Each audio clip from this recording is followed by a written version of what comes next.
صفحہ نمبر 35 اور وی log number 21۔ ناظرین، کتاب کا نام ہے رفیق الحرمین، اور ہمارا جو سبجیکٹ ہے وہ یہ ہے حج و عمرہ کا طریقہ اور دعائیں۔ اس میں آپ کو حج و عمرہ کی دعائیں بتائیں گے، اور چلنے سے پہلے نیت کیا بنانی ہے، اور کن کن چیزوں سے یہ فیصلہ کرنا ہے اور تہیہ کرنا ہے کہ یہ کام ہم نے آئندہ کے بعد چھوڑ دینے، یہ نہیں کرنے، اور یہ کام ہم نے کرنے ہیں۔ اس میں تمام تیاری کرائی جائے گی، حج و عمرہ کی متعلق تمام طریقہ اور تیاری کرائی جائے گی۔ الحمدللہ رب العالمین والصلاة والسلام علی سید المرسلین، اما بعد فاعوذ باللہ من الشیطان الرجیم، بسم اللہ الرحمن الرحیم۔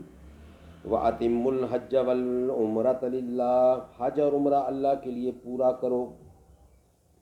وَلِلَّهِ عَلَى النَّاسِ حِجُّ الْبَيْتِ مَنِ اسْتَطَاعَ إِلَيْهِ سَبِيلًا، اور اللہ کے لیے لوگوں پر اس گھر کا حج کرنا ہے جو اس تک چل سکے۔ جہاز کا خوشبودار ٹیشو پیپر، خبردار طیاروں میں اکثر سینٹ سے تر بتر ٹیشو پیپر کا چھوٹا سا پیکٹ دیا جاتا ہے۔ احرام والا اسے ہرگز نہ کھولے۔ اگر ہاتھ پر خوشبو کی زیادہ تری لگ گئی تو دم واجب ہو جائے گا، کم لگی تو صدقہ، اگر تری نہ لگی، ہاتھ صرف خوشبودار ہو گئے تو کچھ نہیں۔ احرام کی حالت میں خوشبو کے استعمال کے احکام کی تفصیل سوالن جواباً آگے آ رہی ہے۔ ہاں، احترام کی چادریں اگر پہن لی ہیں مگر ابھی تک نیت کر کے لبیک نہیں کہی تو خوشبو لگانا، خوشبودار پھولوں کے گجرے پہننا سب جائز ہے۔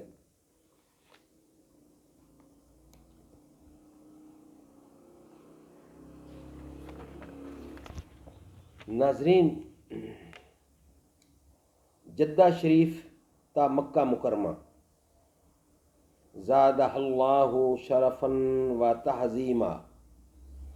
جدہ شریف کے ہوائی اڈے پر پہنچ کر اپنا دستی سامان لیے لبیک پڑھتے ہوئے دھڑکتے دل سے جہاز سے اتریے، اور کسٹم شیڈ سے متصل کاؤنٹر پر اپنا پاسپورٹ اور ہیلتھ سرٹیفکیٹ چیک کروا کر شیڈ میں جمع شدہ سامان میں سے اپنا سامان شناخت کر کے علیحدہ کر لیجئے۔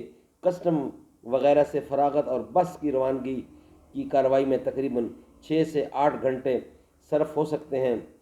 خوب صبر و ہمت سے کام لیجئے۔ جدہ شریف کے حج ٹرمینل سے مکہ مکرمہ زادہ اللہ شرفا و تعظیما کا فاصلہ تقریباً 1 یا 1.5 گھنٹے میں طے ہو سکتا ہے، مگر گاڑیوں کے رش اور قانونی کارروائیوں کے سبب کئی قسم کی پریشانیاں درپیش آ سکتی ہیں۔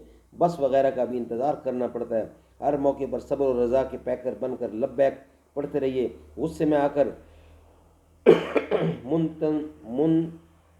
منتظمین، یہ جو کارندے ہوتے ہیں، ارینجمنٹ کرنے والے، منتظمین کے متعلق بڑا اور شور و غل کرنے سے مسائل حل ہونے کی بجائے مزید الجھتے ہیں۔